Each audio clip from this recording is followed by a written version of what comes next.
नमस्कार बच्चों, आज हम करते हैं कक्षा 8 में द्वादश पाठ है 12वां पाठ कै रक्षति कै रक्षित। प्रस्तुत पाठ स्वच्छता तथा पर्यावरण सुधार को ध्यान में रखकर सरल संस्कृत में लिखा गया एक संवादात्मक पाठ है। हम अपने आसपास के वातावरण को किस प्रकार स्वच्छ रखें तथा यह भी ध्यान रखें कि नदियों को प्रदूषित न करें, वृक्षों को न काटें, अपितु अधिकाधिक वृक्षारोपण करें और धरा को सस्या श्यामला बनाएं। प्लास्टिक का प्रयोग कम करके पर्यावरण संरक्षण में योगदान करें। इन सभी बिंदुओं पर इस पाठ में चर्चा की गई है। पाठ का प्रारंभ कुछ मित्रों की बातचीत से होता है जो सायंकाल में दिन भर की गर्मी से व्याकुल होकर घर से बाहर निकलते हैं। तो देखते हैं बच्चों पाठ का अनुवाद। ग्रीष्म ऋतौ सायंकाले विद्युत अभावे प्रचंडो उष्मणा पीड़ित वैभव घरात् निष्क्रामति। ग्रीष्म ऋतु में शाम के समय बिजली के अभाव के कारण गर्मी से दुखी होकर वैभव घर से निकलता है। वैभव कहता है, अरे परमिंदर, अपि तवमपि विद्युत अभावेन पीड़ित बहिरागता। क्या आप भी बिजली के अभाव से दुखी होकर बाहर आए हो? परमिंदर कहता है, आम हाँ मित्र हे मित्र, एक तो प्रचंडात काला, एक तो गर्मी का समय, अन्यतः विद्युत अभाव और दूसरा बिजली की कमी। परंतु बहिरागत्यम अपि पश्यामि, परंतु मैं बाहर आकर देखता हूँ यत् की वायु वेग तो सर्वथा अवरुद्ध है। वायु का वेग तो बिल्कुल रुका हुआ है, अर्थात वायु तो बिल्कुल भी नहीं चल रही है। सत्यमेव उक्तम, सत्य ही कहा गया है।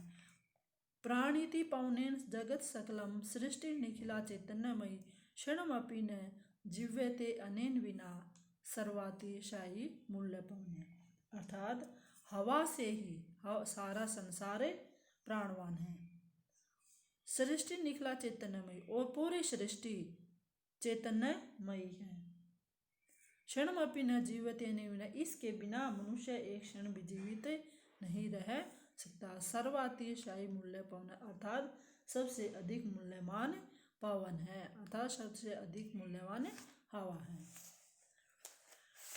अब विनय कहता है, अरे मित्र, शरीरात न केवल श्वेत बिंदु, शरीर से न केवल पसीने अपितु श्वेत धारा इव प्रशंति, अर्थात सफेद पसीने की धारा बह रही है। स्मृति प्रथम आयत शुक्ल महोदय रचित श्लोक है। इस प्रकार मुझे शुक्ल महोदय के द्वारा हुआ रचित श्लोक याद आ रहा है। तो देखते हैं श्लोक क्या है। तप्तै वाताघातैर्वितुं लोकान् बनवसि मेघा आरक्षि विभाग जना इव समय नैव दर्शन्ते। तप्तै वाताघातैर्वितुं लोकान् नवसि लोका, गर्म हवा के आघात से बचाने के लिए संसार को आकाश में बादल उसी प्रकार दिखाई नहीं देते जिस प्रकार पुलिस विभाग में समय पर लोग दिखाई नहीं देता। अर्थात पुलिस विभाग के लोग जब समय उनकी आवश्यकता होती है तब वह दिखाई नहीं देते, उसी प्रकार अधिक गर्मी होने पर या गर्म हवा के आघात से आकाश में बादल दिखाई नहीं देते।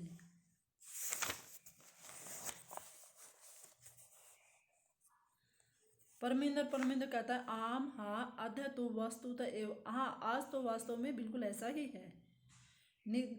निधाग ताप तप्तस्य याति तालु ही शुष्कताम पुंसो भयादि तस्यैव सवेते विजायते वपु।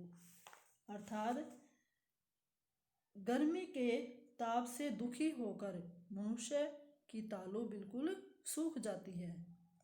पुंसो भयादि तस्य सवेत विजु जायते वपु। जिस प्रकार आदमी के भयभीत हो जाने पर, मनुष्य के भयभीत हो जाने पर उसका शरीर पसीने से तरबतर हो जाता है, उसी प्रकार गर्मी के ताप से दुखी होकर मनुष्य की तालु भी बिल्कुल सूख जाती है। जोसेफ कहता है, मित्राणि हे मित्र, यत्र तत्र यहाँ वहाँ बहुभूमिक भवनानाम बहुमंजिले इमारतें। बहुमंजिला इमारतें भूमिगत मार्गाणाम और भूमि के नीचे बनाए गए रास्ते, विशेषतः मेट्रो मार्गम, विशेष तौर पर मेट्रो के रास्ते, ऊपरी गमी सेतु नाम मार्ग इत्यादि नाम, और ऊपर बनाए गए पुलों के कारण मार्ग इत्यादि निर्माण है। उनका मार्ग बनाने के लिए वृक्ष करते थे। उन मार्गों को बनाने के लिए वृक्ष काटे जाते हैं। अर्थात जहाँ वहाँ बहुमंजिल इमारतें, भूमि के नीचे बनाए गए रास्ते, विशेष तौर पर मेट्रो मार्ग और ऊपर बनाए गए रास्तों के निर्माण के लिए वृक्ष काटे जाते हैं। तरही अन्यत् किम अपेक्षित अस्माभिः, तो हम क्या उपेक्षा कर सकते हैं। वयं तो विस्मृत पंतैव, हम तो ये भूल ही गए थे। एकेन शुष्क वृक्षेण दह्यमानेन वह्निना दह्यते तद् वनं सर्वं कुपुत्रेण कुलं यथा।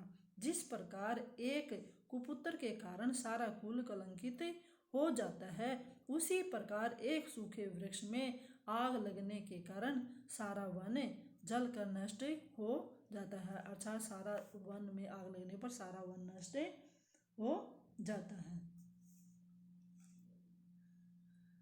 परमिंदर कहता है, आम हाँ एतदपि सर्वथा सत्यम, हाँ यह बिल्कुल